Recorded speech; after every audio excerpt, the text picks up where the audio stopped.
नमस्कार, मैं हूं संदीप चौधरी। उत्तर प्रदेश और उत्तराखंड में बीजेपी की जबरदस्त जीत पर विपक्ष ने सवाल खड़े करने शुरू कर दिए हैं। खासतौर पर बीएसपी अध्यक्ष मायावती ने एक बार फिर बीजेपी पर ईवीएम में, इलेक्ट्रॉनिक वोटिंग मशीन में घोटाला कर 325 सीट जीतने का आरोप लगाया है। तो आज दिल्ली के मुख्यमंत्री अरविंद केजरीवाल भी सबूतों के साथ ईवीएम पर सवाल खड़े करते दिखाई दिए। केजरीवाल ने कहा कि हम पंजाब में हार स्वीकार करते हैं, लेकिन अकाली दल को 30% वोट कैसे मिल गए? हमें पूरा शक है कि वोट अकालियों को ट्रांसफर कर दिए गए। हालांकि केजरीवाल के गुरु अन्ना हजारे ने केजरीवाल पर तंज कसते हुए कहा कि दुनिया आगे जा रही है और हम बैलेट पेपर की बात कर रहे हैं। और आपको बता दें कि आप और कांग्रेस दोनों ने दिल्ली चुनावों में बैलेट पेपर के, दिल्ली के जो निकाय चुनाव है, एमसीडी के इलेक्शंस हैं, उनमें बैलेट पेपर के इस्तेमाल की बात की है। ऐसे में मेरा आज का सवाल, क्या हार से बौखलाकर ईवीएम पर ठीकरा फोड़ रहा है विपक्ष? इस पर चर्चा करने के लिए कुछ खास मेहमान मेरे साथ जुड़ चुके हैं, लेकिन पहले सुनिए किस तरह से ईवीएम पर निशाना साधा गया आज। ये खुद कहते थे कि केंद्र में यदि हमें सन 2019 में जाना है तो उत्तर प्रदेश से होकर जाना होगा। इनकी पूरी ताकत हेरा फेरी की, धांधली की, बेईमानी की, घोटाले की, वोटिंग मशीन में जो भी कुछ गड़बड़ करना था वो कहां लगी हुई थी? उत्तर प्रदेश में। अकाली दल को और भाजपा के गठबंधन को मुश्किल से 5-6% वोट मिलना था। एक शक पैदा होता है कि कहीं ईवीएम के जरिए 20 से 25% वोट आम आदमी पार्टी का अकाली दल और भाजपा के गठबंधन को ट्रांसफर तो नहीं कर दिया गया है। और मेरे साथ चर्चा में कांग्रेस के प्रवक्ता मीम अफजल, बहुजन समाज पार्टी के प्रवक्ता डॉक्टर एमएच खान, आम आदमी पार्टी के वरिष्ठ नेता आशीष खेतान और बीजेपी की दिल्ली प्रदेश की उपाध्यक्ष शाजिया इल्मी मेरे साथ जुड़ चुकी हैं। आशीष खेतान, शुरुआत आपसे। किसियानी बिल्ली खंबा नोचे, हार हजम नहीं हो रही है? देखिए ये बात हमें पता थी कि ऐसे आरोप हमारे ऊपर लगेंगे। इसीलिए परसों भी 11 तारीख को भी अरविंद केजरीवाल जी ने बड़ी स्पष्टता से कह दिया था कि जनता का मैंडेट हमें स्वीकार है। और आज भी उन्होंने शुरुआत में कहा था कि इसकी पूरी जिम्मेदारी मैं राष्ट्रीय संयोजक के रूप में लेता हूं। देखिए, बात आज सिर्फ हार जीत का नहीं है, बात है लोकतंत्र में विश्वास का, बात है इलेक्शन प्रोसेस में लोगों की यकीन का। और आज अगर जगह जगह लोगों में ये चर्चा है कि ईवीएम मशीन कहीं ना कहीं टेम्पर हुई है, कहाँ चर्चा है? चर्चा आप कर रहे हैं, वो मैं नहीं बता सकता हूँ आज की तारीख। नहीं, कहाँ चर्चा है? चर्चा आप लोग कर रहे हैं। जी हाँ, पूरे नहीं, चर्चा है। मैं आपको बता दूं कि उत्तर प्रदेश में कई जगह, महाराष्ट्र में कई जगह इस बार होली में होली दहन ईवीएम मशीन का किया गया। आज सुबह से मुझे तमाम साथियों का फोन गुजरात से लेकर, महाराष्ट्र से लेकर, उत्तर प्रदेश से लोगों का आ रहा है। अभी एक टीवी चैनल के कैमरा पर्सन थे, उन्होंने कहा कि मेरे यहाँ देवबंद में और मुजफ्फरनगर की कॉन्स्टिट्यूएंसी में इतना वोट तो हमारा मिल ही नहीं सकता। ये तो वही बात हो गई। हम उसको हंसी में उड़ा सकते हैं। आशीष, मैं 2 साल पहले लिए चलता हूँ, आपको 2 साल पहले लिए चलता हूँ। आपको दूसरा ये है कि मैं चर्चा को बढ़ाएं। मैं नहीं, आपको 2 साल पहले लिए चलता हूँ। फरवरी 4 का वाकया, मैं आज थोड़े रिसर्च कर रहा था। आपको अंदाजा नहीं था कि आपकी 11 फरवरी को जब ईवीएम की मशीनें खुलेंगी तो आप 70 में से 67 सीटें जीतने वाले हैं। आपने उससे पहले ही पोस्चरिंग शुरू कर दी थी। 4 फरवरी को इलेक्शन कमीशन तक चले गए थे। गड़बड़ झाला होने वाला है, ईवीएम की मशीनों को कहीं ना कहीं सबोटाज कर लिया गया है। किया था कि नहीं किया था?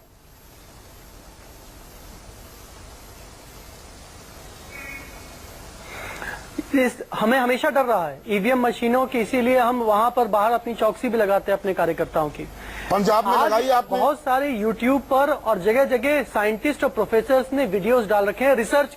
मैं वही उसी बात पर आ रहा हूँ। रिसर्च करके उन्होंने थीसिस डाल रखी है, इंटरनेट पे वीडियोस डाल रखे हैं जो दिखाते हैं कि अब फिजिकल आपको एक्सेस जरूरत नहीं है ईवीएम मशीन्स को टेम्पर करने के लिए, उसको आप सेंट्रली रिमोटली कर सकते हैं। और इसी वजह से नेदरलैंड्स में, यूएस में, जर्मनी में ईवीएम मशीन्स पर बैन लग गया है। तो फरवरी 2015 का दिल्ली विधानसभा चुनाव मशीन्स पर बैन लगा सकती हैं। तो फरवरी 2015 का दिल्ली विधानसभा का चुनाव क्या रिग्ड था? हमने देखिए ये हम एक गंभीर चर्चा कर रहे हैं, हम एक अच्छा। छोटी मोटी चर्चा नहीं कर रहे हैं। और हमने ये आज जो प्रेस कॉन्फ्रेंस करी है सोच समझ कर करी है, हमने ये हल्केपन में प्रेस कॉन्फ्रेंस नहीं करी है, क्योंकि वाकई आज पंजाब में बहुत सारे गांव हैं, बहुत सारे तबके हैं जो आज ये कह रहे हैं कि उन्होंने वोट तो किसी और पार्टी को दिया तो दूसरी पार्टी कैसे जीत गई। ये जनता की यकीन का सवाल है। मैं उसका उदाहरण देता हूं कि 2 कॉन्स्टिट्यूएंसी में हमारे 5-5 वॉलंटियर्स, उनके 25-25 परिवार वाले, वो कल हमको हलफनामा दे रहे हैं कि उन्होंने वोट हमको दिया, लेकिन वहां पे हमको सिर्फ 2 वोट आए। इसको कैसे एक्सप्लेन करेंगे? मुझे एक्सप्लेन करने की जरूरत नहीं है, उनको कैसे एक्सप्लेन करेंगे? उन 25 परिवारों को कैसे एक्सप्लेन करेंगे? मीम अफजल साहब, आज सवाल उनकी यकीन का है। मैं थोड़ा चर्चा भी क्योंकि बढ़ाता उनके हूं, लिए एक एक मशीन है पहलू वहां पर मैं चर्चा करने वाला और हूं। उस पर तमाम थीसिस है जो दिखाती कि नहीं, मैं पूरी चर्चा करने वाला हूं आशीष, और आशीष की आवाज मत काटिए अभी बीच में, ऐसे अब्रप्ट ऑडियो कट मत कीजिए। मेरे साथ मीम अफजल भी हैं। मीम अफजल, मुझे ये बताइए, आपके अभी तक मुख्यमंत्री थे उत्तराखंड के, बड़े नेताओं ने तो थोड़ी कन्नी काट ली, लेकिन हरीश रावत कहते हैं उत्तराखंड चुनाव को लेकर, ये मोदी क्रांति और ईवीएम के चमत्कार को मैं सलाम करता हूं। मतलब आप मुझे और देशवासियों को ये बता रहे हैं, एक मिनट, पूरा सवाल सुन लीजिए, पूरा सवाल सुन लीजिए। मतलब आप ये समझा रहे हैं देशवासियों को कि भाई ईवीएम रिग किए गए, उत्तर प्रदेश उत्तराखंड में कर लिए, तो फिर गोवा में 13 सीटों पर क्यों रह गई बीजेपी? मणिपुर में 60 में से 21 पर क्यों रह गई बीजेपी? फिर तो वहां भी 30 से ऊपर सीट ले आते और गोवा में भी ले आते, लेन देन की बात ही नहीं करनी पड़ती। और पंजाब में, हाँ, मैं आ रहा हूं, अभी उस पर भी आता हूं।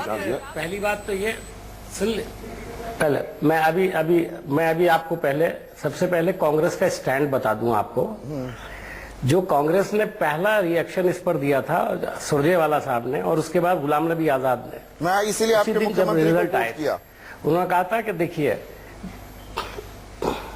मैं अभी आपको उनकी भी बात करता हूं। मैं सिर्फ इतना कहूंगा कि उन्होंने ये कहा था कि हमने इस जीत के लिए प्रधानमंत्री को और अमित शाह को और भारतीय जनता पार्टी को मुबारकबाद दी है। और किसने दी?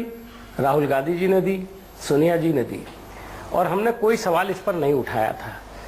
हरीश रावत गलत सवाल उठा रहे हैं। उन्होंने कहा हरीश रावत गलत सवाल उठा रहे हैं।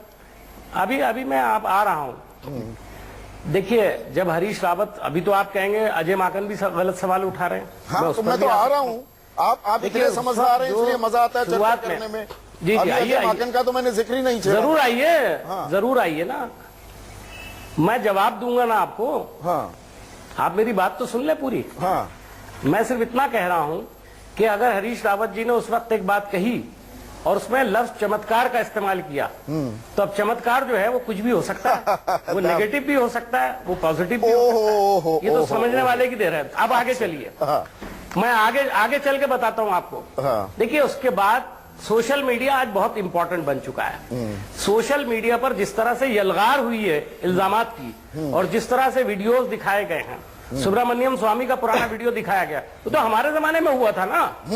और हमने बुलाकर के, उस जमाने में इलेक्शन कमीशन ने बुलाकर सेटिस्फाई किया था पार्टी उसको। अगर इल्जाम लगाया गया था तो हम थे पावर में, हमारे ऊपर इल्जाम था कि हमने कोई गड़बड़ की होगी। जनादेश का अपमान कर रहे हैं दरअसल, आप जनादेश का अपमान कर रहे हैं। आपको इस बात का अंदाजा है? ना, बिल्कुल नहीं कर रहा हूँ। हाँ। बिल्कुल नहीं, ये हवाला देकर, सोशल मीडिया का हवाला देकर दरअसल सवाल तो उठा रहे हैं ना, अजय माकन क्यों बैलेट पेपर के, तो इसका मतलब है सोशल मीडिया पे सब अफवाहें चलती हैं। अभी से पॉस्चरिंग होने लगी क्या? आप ये मानते हैं कि जन आदेश जो कुछ भी होता है, हाँ। उस पर सोशल मीडिया में कोई डिस्कशन नहीं होना चाहिए। हाँ। और अगर होता है तो वो गलत है। तो वो आप ये तो मुझे ये समझाइए ना, पंजाब में 77 सीटें हैं, उसमें भी ईवीएम में गड़बड़ी हुई क्या? बताइए ना। गोवा में आप सिंगल लार्जेस्ट पार्टी थे, मणिपुर में आप सिंगल लार्जेस्ट पार्टी, वहां भी गड़बड़ ज्यादा हो गया क्या? मैंने अभी तक कहा कि गड़बड़ हुई है, अभी तक कांग्रेस ने कहा गड़बड़ हुई है। मैंने सिर्फ इतना कहा कि अगर मायावती जी ने और आज केजरीवाल जी ने, और उसके अलावा सोशल मीडिया के ऊपर जिस तरह की बहस चल रही है, क्या ये मुनासिब नहीं है कि इलेक्शन कमीशन उसकी इंक्वायरी करके उसकी तुष्टि करे?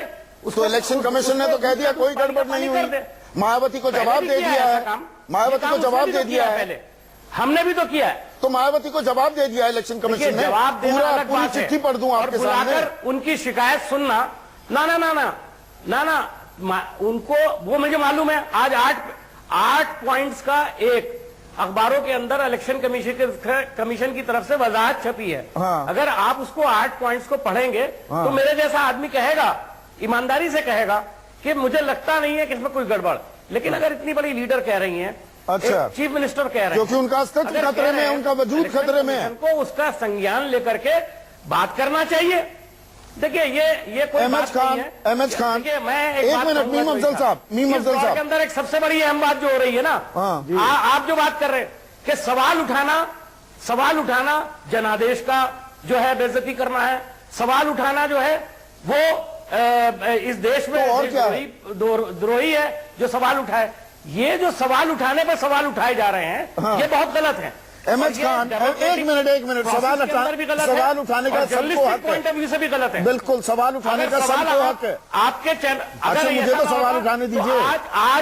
आज ये सवाल जो उठाया गया है, आज ये सवाल उठाया गया है, तो सारे न्यूज चैनल इस सवाल को लेकर के बहस क्यों करा रहे हैं? क्यों नहीं करेंगे? न्यूज चैनल भी ये समझ रहे हैं कि ये बात बहुत अहम है। एक मिनट, अब सुन तो लीजिए। अब मैं एमएच खान से सवाल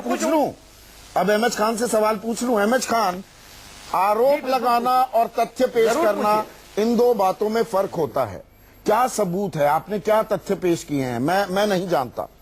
एक आरोप लगा देना कि नहीं गड़बड़ जाला हुआ, ईवीएम रिग हो गए। एक मुझे और मेरे दर्शकों को मैं पूरी 2 मिनट का समय देता हूं, बताइए कहां गड़बड़ जाला हुआ। हाँ, देखिए, मैं ईवीएम के एक गड़बड़ झाले की बात अयोध्या विधानसभा बताता हूं आपको। अयोध्या विधानसभा में वोटर 3,16,722 हैं। वोटिंग हुई 1,90,033, जो कि 60% होता है। लेकिन वोट काउंटिंग हुए 2,17,488। 27,455 वोट कहां से ज्यादा आ गए, इधर बता दीजिए। मशीन में गड़बड़ी नहीं हो सकती है क्या? मशीन को गड़बड़ नहीं किया जा सकता क्या? मेरे पास और भी उदाहरण हैं। अच्छा, और धीरे धीरे हमारे चुनाव आयोग को बता दिए, जो काउंटिंग एजेंट, चुनाव आयोग को बता दिए, लगाया गया था, चुनाव आयोग को बता दिए डॉक्टर खान ये बातें। चुनाव आयोग को बता रहे। चुनाव आयोग तो इतना पाक साफ दिखाई दे रहा है कि 2 दिन के अंदर चिट्ठी लिख के दे दिया। आप एक कदम और आगे बढ़ रहे हैं। आप जांच करिए। डॉक्टर एमएच खान, सवाल उठा रहे हैं, डॉक्टर एमएच खान, आप बड़े तजुर्बेकार व्यक्ति हैं। थोड़ा संभल कर, सोच समझकर शब्दों का और वाक्यों का इस्तेमाल कीजिए। ये उस चुनाव आयोग के बारे में आप बात कर रहे हैं जिसकी पूरी दुनिया में डंका बजता है जी। ये वही ईवीएम मशीन है जिन्होंने मायावती को 200 से ऊपर का आंकड़ा दिया था 2007 के चुनाव में। आज आपकी 18 पर सिमट गए, वजूद का खतरा है तो बिलबिलाने लगे आप। हम तो ये कह रहे हैं टेम्परिंग की गई है। हाँ। हम तो कह रहे हैं कि 2017 में इसके ईवीएम मशीन में टेम्परिंग की गई है। मुझे एक चीज बताएंगे? यही कह रहे हैं ना डॉक्टर खान, हम तो डॉक्टर खान मुझे एक चीज बताइए। एक मिनट सुनिए तो सर, सुन तो लीजिए। मुझे ये बताइए, 1 मिनट में एक ईवीएम में कितने वोट डाले जा सकते हैं? कितनी बार बटन दबाया जा सकता है? बताइए, अंदाजा है आपको? नहीं, उसमें देखिए एक सीमा। मैं बताता हूं, आपको नहीं पता, आपको नहीं पता। मान लीजिए मैं बता देता हूं, दर्शकों को भी बता रहा हूं। 1 मिनट रुक जाइए। मैंने नहीं पता, जब आप तीसरा बटन नहीं पता, सुन लीजिए। जो चीज ना पता हो सुन लेते हैं। मैं आपसे उम्र में छोटा हूं, सुन लीजिए। हाँ, बता रहा हूं ना, इसीलिए 1 मिनट में एक ईवीएम में 5 बार ही बटन दब सकता है, उससे ज्यादा नहीं। उससे कम दबे वो तो अलग बात है, एक आदमी 1 मिनट से भी ज्यादा वक्त ले सकता है। 1 मिनट में 5 बार से ज्यादा बटन नहीं दब सकता, यानी कि 1 घंटे में 300 से ज्यादा। 1 मिनट सुन लीजिए, ये दर्शकों को बताने की बात है। 300 से ज्यादा वोट नहीं डल सकते। और 1 घंटे में, आज के युग में जिस सोशल मीडिया का अभी मीम अफजल हवाला दे रहे थे, क्या आप ऐसा मंजर सोच सकते हैं कि घंटों भर वहां पर ईवीएम के साथ रिगिंग हो जाए और किसी को कानो कान खबर ना हो, सोशल मीडिया में वो खबर वायरल ना हो जाए?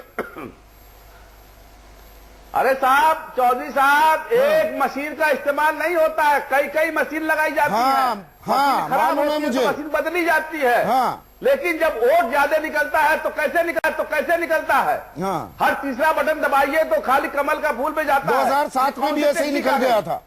2007 में भी ऐसे ही निकल गया था ना। इससे थोड़ी काम चलता है। मीठा मीठा गप गप कड़वा कड़वा थू थू।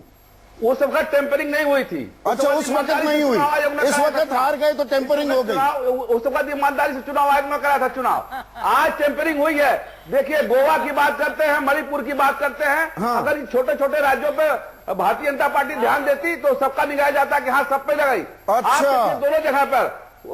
और पंजाब में अमरिंदर को अभयदान दे दिया। और पंजाब में तो ये भारतीय जनता पार्टी चाहती थी। हाँ। पंजाब में भारतीय जनता पार्टी चाहती थी जो ये बादल सरकार के साथ हमारा गठबंधन है ये टूट जाए किसी तरह से, फिर हम अकेले चुनाव लड़ाए। ये चाहती थी भारतीय जनता पार्टी। शाजिया इल्मी, अब मुझे ये बताइए, अभी मैंने एक पक्ष की बात की है। एक मिनट, अब डॉक्टर खान मैंने आपको पूरा वक्त दिया। शाजिया इल्मी, अब सिक्के का दूसरा पहलू ये कि 2009 में आपको लिए चलता हूं, आपके प्रधानमंत्री पद के उम्मीदवार लाल कृष्ण आडवाणी कहते हैं टेक्नोलॉजी के नजरिए से मैं जर्मनी को मोस्ट एडवांस देश समझता हूं, वो भी ईवीएम के इस्तेमाल पर बैन लगा चुका है। आज अमेरिका में 50 में से 32 स्टेट्स में ईवीएम बैन है। मुझे लगता है कि अगर हमारा इलेक्शन कमीशन भी ऐसा करता है तो इससे लोकतंत्र मजबूत होता है। आप ही के प्रवक्ता, आप ही के सहयोगी जीवीएल नरसिम्हा राव एक किताब भी लिख डालते हैं 2009 में हार के बाद। वो कहते हैं democracy at risk, can we trust electronic voting machine.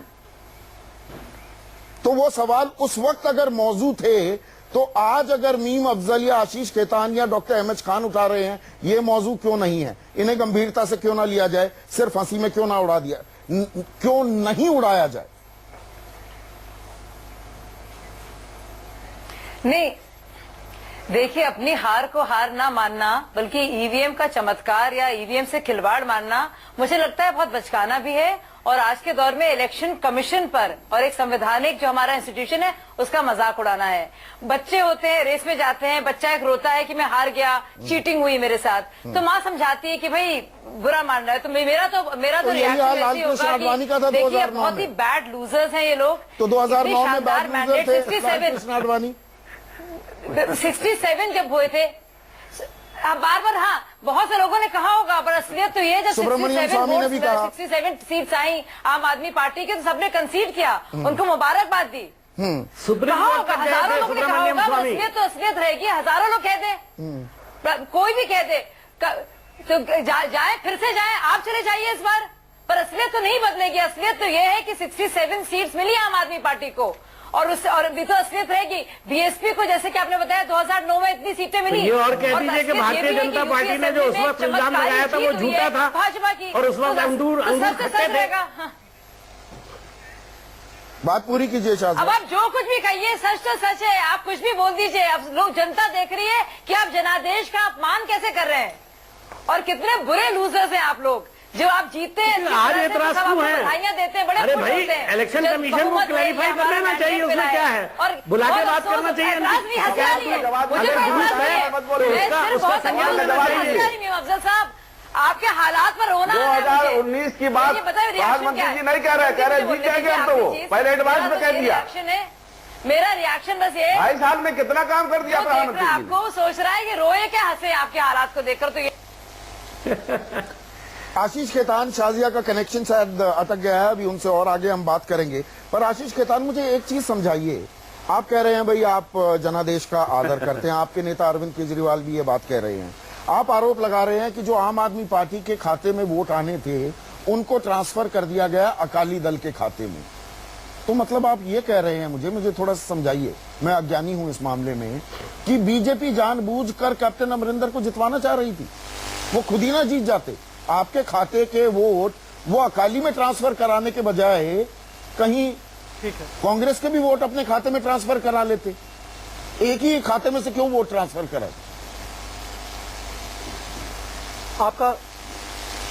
आपका बहुत अच्छा सवाल है। मुझे बस 30 सेकंड दीजिए, मैं आपके सवाल का जवाब देता हूं। मैं उससे पहले एक छोटी सी बात ये कहना चाहता हूं कि 2013 में सुप्रीम कोर्ट में सुब्रमण्यम स्वामी जी ने एक पिटीशन करी और कहा कि ईवीएम जो है टेम्पर प्रूफ नहीं है और इससे इलेक्शन प्रोसेस पर लोगों का विश्वास उठ रहा है, उस पर सुप्रीम कोर्ट ने एक डिटेल्ड ऑर्डर पास किया और उन्होंने कहा, सुप्रीम कोर्ट ने माना कि ईवीएम टेम्पर प्रूफ नहीं है, ईवीएम को टेम्पर किया जा सकता है और इसलिए सुप्रीम कोर्ट ने इलेक्शन कमीशन को ये निर्देश दिए कि उसके साथ वीवीपैट मशीन एक लगाई जाए, जिससे एक चिट जो वोटर वोट डालता है उसको चिट में दिखे कि अगर उसने झाड़ू पे वोट दिया है तो झाड़ू का वोट उसके सामने आए और वो चिट वहीं पर एक बॉक्स में कलेक्ट हो जाती है। Fair point. ये वोटर का सेटिस्फेक्शन तो हो गया। Fair point. आज हमारी मांग ये है कि पॉलिटिकल पार्टी और प्रत्याशियों का सेटिस्फेक्शन भी आप कर लीजिए। जहां 34 कॉन्स्टिट्यूएंसीज पंजाब में जहां वीवीपैट मशीन लगी है उसकी काउंटिंग आप फिजिकल पेपर वाली भी जो चिट आपके पास है उसकी करके उसको टैली कर लीजिए। फेयर पॉइंट पर मेरा सवाल, अब मेरा सवाल आशीष, मैंने आपको 1.5 मिनट दे दिया, 30 सेकंड मांगे थे। बढ़ेगा मेरा सवाल, और जनता के मैंडेट में सवाल उठाने के बजाय जनता के मैंडेट को हम सब ऑनर करेंगे। आशीष, मेरा सवाल, अरविंद केजरीवाल कहते हैं आपके खाते के वोट अकाली दल और बीजेपी गठबंधन को ट्रांसफर करा दिए गए, तो फिर कांग्रेस के खाते के भी अपने अकाउंट में ट्रांसफर कराता ना अकाली दल और बीजेपी गठबंधन, वो तो राज्य जीत जाते। ये बात समझाइए, वो तीसरे नंबर पर क्यों आते? मैं आपका ये बहुत आपका सवाल बहुत अच्छा है संदीप, मैं उसका जवाब देता हूं। पूरे पिछले 3 सालों में एक कांस्टेंट नैरेटिव था पंजाब में, वो था ड्रग्स, करप्शन और माफिया राज। अकाली दल बहुत बुरी तरीके से बदनाम हो गया था।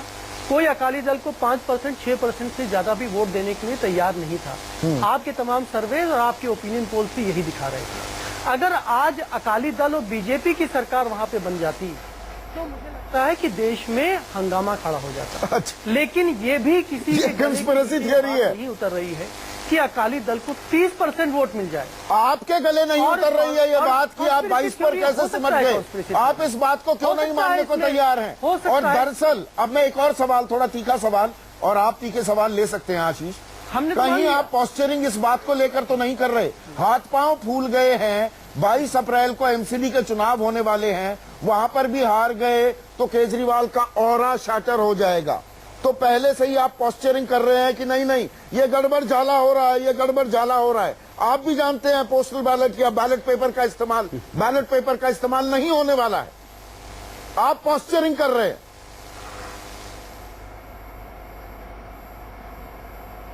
मैं फिर आपसे कह रहा हूं कि आपका सवाल तीखा भी है लेकिन आपका सवाल अच्छा भी है। आम आदमी पार्टी को 36 लाख वोट पंजाब में मिले हैं।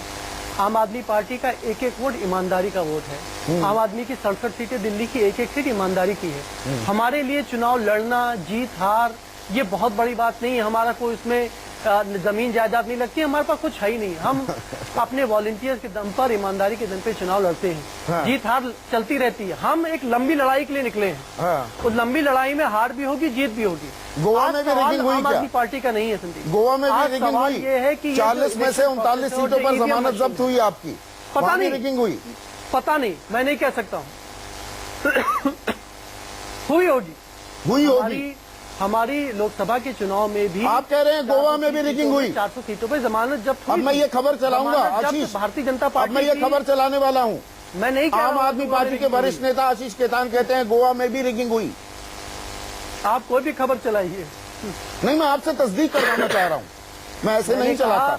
मुझे नहीं पता रिगिंग हुई कि नहीं हुई। अच्छा, मतलब आप आशंका जाहिर कर रहे हैं? मैं कह रहा हूं कि 84 के चुनाव में भारतीय जनता पार्टी की भी 400 सीटों पे जमानत जब्त हुई थी। जमानत जब्त जनता इस देश में बड़े बड़े सूरमाओं की कर चुकी है। इस देश में इंदिरा गांधी भी चुनाव हारी है, इस देश में अटल बिहारी वाजपेयी भी चुनाव हारे हैं। मीम अफजल साहब, तो ये जमानत जब्त होना कोई इस देश में पैमाना नहीं है किसी की। मीम अफजल साहब, मैं एक और दिलचस्प आंकड़ा दे दूं, अब कार्यक्रम खत्म करने का वक्त आ रहा है। मीम अफजल साहब, मुझे एक चीज बताइए और मैं दर्शकों से भी साझा करना चाहूंगा ये जानकारी। ईवीएम का प्रचलन शुरू हुआ 1998 में और वो लिमिटेड जगह पर था। 2004 के लोकसभा चुनाव में पहली बार अखिल भारतीय स्तर पर ईवीएम का इस्तेमाल हुआ। 98 से आंकड़े में खंगाल रहा था। 98 से पहले जब बैलेट पेपर का इस्तेमाल होता था तो 80% सत्ताधारी पक्ष ही चुनाव जीतता था, वो लोकसभा हो या विधानसभा। 1998 के बाद जब से ईवीएम प्रचलन में आया है, 90% चुनाव विपक्षी दल जीतते आए हैं। कुछ कहेंगे इस पर? अब देखिए, इस पर मैं क्या कह सकता हूं। इसका मतलब ये है, आप ये कह रहे हैं कि अगर पर्ची से चुनाव होता है तो सत्ताधारी पल जो है वही उसका फायदा उठाता है। मेरी तो ऐसी राय नहीं है, ना मैं समझता हूं। मुमकिन है उस जमाने में जो सरकारें रही हों बहुत पॉपुलर हों और उसके बाद अनपॉपुलर हो गई हों। लेकिन मैं दूसरी बात कह रहा हूं। देखिए, आप शायद ये तर्क दे रहे हैं कि कल, यानी हमारे जमाने में सवाल आपने खुद बताया, अडवाणी जी उठाया, सुब्रमण्यम स्वामी ने उठाया, बाकी भारतीय जनता पार्टी ने उठाया। उस वक्त ये सवाल जो है बचकाना नहीं था। उस वक्त ये सवाल जो है जो खिसियानी बल्ली खबवा नोचे, हमने वही सवाल उठाए थे उस वक्त। लेकिन मेरा सिर्फ इतना मानना है, टेक्नोलॉजी ने बहुत जी नहीं, आप सही कह रहे हैं। मेरा सिर्फ ये कहना है कि आज टेक्नोलॉजी बहुत तरक्की कर गई है। आज सोशल मीडिया की बड़ी अहमियत है। अब देखिए, आपने कहा कि सोशल मीडिया पर जो चीज आई, आजकल हम जानते हैं कि सोशल मीडिया पर बहुत सारी गलत चीजें भी आती हैं। मुमकिन है ये चीज भी गलत हो, लेकिन अगर कोई आशंका है उसको दूर करने में कोई हर्ज नहीं है। मैं समझता हूं इसमें जाहिर है कि अगर मैं केजरीवाल साहब ने अगर ये उठाया और मैं इस बात को कह रहा हूं तो शायद पंजाब में मैं अपनी तरफ भी उंगली उठा रहा हूं। हाँ। लेकिन मैं समझता हूं डेमोक्रेसी का तकाजा ये है। मैं एक बात जो ज्यादा सीरियस बात देख रहा हूं, वो सीरियस बात ये देख रहा हूं कि ये सरकार जब भी कोई सवाल उठाओ, नहीं बिल्कुल करेंगे, क्यों नहीं करेंगे। हाँ। जब जब बहुत सारी पॉलिटिकल पार्टीज की तसल्ली नहीं होगी तो हम ये जरूर कहेंगे कि फिर दूसरा तरीका। महाराष्ट्र चुनाव में भी उठा देते, निकाय चुनाव में अगर नहीं भी होगा वहां निकाय चुनाव में भी उठा देते, वहां पर भी तो सुपड़ा साफ हुआ। उड़ीसा के निकाय चुनाव में भी उठा देते, गुजरात में भी उठा देते। देखिए महाराष्ट्र, अरे हमने तो इस पर भी नहीं उठाया। यूपी और उत्तराखंड में हमने तो नहीं उठाया ना। सेंटर से जो पहला बयान आया वो क्या है, मैंने बताया आपको। तो हम सोच समझ के सवाल उठाते हैं। आप एक मिनट रिस्पॉन्स देने वाले थे आशीष, मेरे पास 20 सेकंड है। एक मिनट मीम अफजल साहब, क्लोज कर रहा हूं मैं। आशीष, 98 से पहले 80% चुनाव सत्ताधारी पार्टी जीतती थी। 98 के बाद जब ईवीएम प्रचलन में आया 90% चुनाव विपक्षी दल जीत रहे।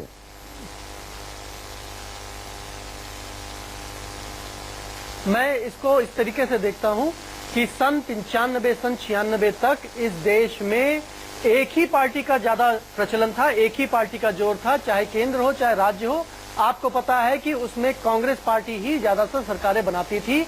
विपक्ष कमजोर था, विपक्ष मजबूत नहीं था। अरे 89 में कांग्रेस हार गई थी जनाब। इस देश में 89 में कांग्रेस हार गई थी। नए तरह के परिवर्तन आए हैं, नई पार्टियां बनी हैं। तो इसको सिर्फ ईवीएम मशीन से मत जोड़ के देखिए। अब उस वक्त भी नई पार्टी बनी थी, जनता दल। बहुत भारी तौर पे परिवर्तन आने शुरू हुए हैं।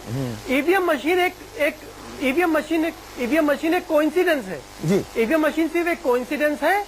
अब ईवीएम मशीन को उससे आप जोड़ के नहीं देख सकते हैं। हाँ। और अगर भारतीय जनता पार्टी आज से पहले तक और आज की तारीख में कांग्रेस, आम आदमी पार्टी, जनता दल, लालू प्रसाद यादव, आरजेडी, इतने सारे दल अगर सवाल उठा रहे हैं हाँ। तो अगर उस सवाल को आप दबाएंगे बिल्कुल। और यहाँ पर आशीष आपकी इजाजत से, आशीष आपकी इजाजत से मीम अफजल साहब, आपकी और डॉक्टर अहमद खान, क्योंकि शाजिया इल्मी नहीं है, मेरे ये सवाल बीजेपी के लिए भी थे।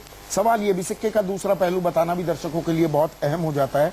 नेदरलैंड्स में पारदर्शिता ना होने के चलते, नेदरलैंड्स मानता है ईवीएम में पारदर्शिता नहीं है, वहां पर ईवीएम बैन कर दी गई। आयरलैंड में भी यही हाल है, जर्मनी में भी यही है।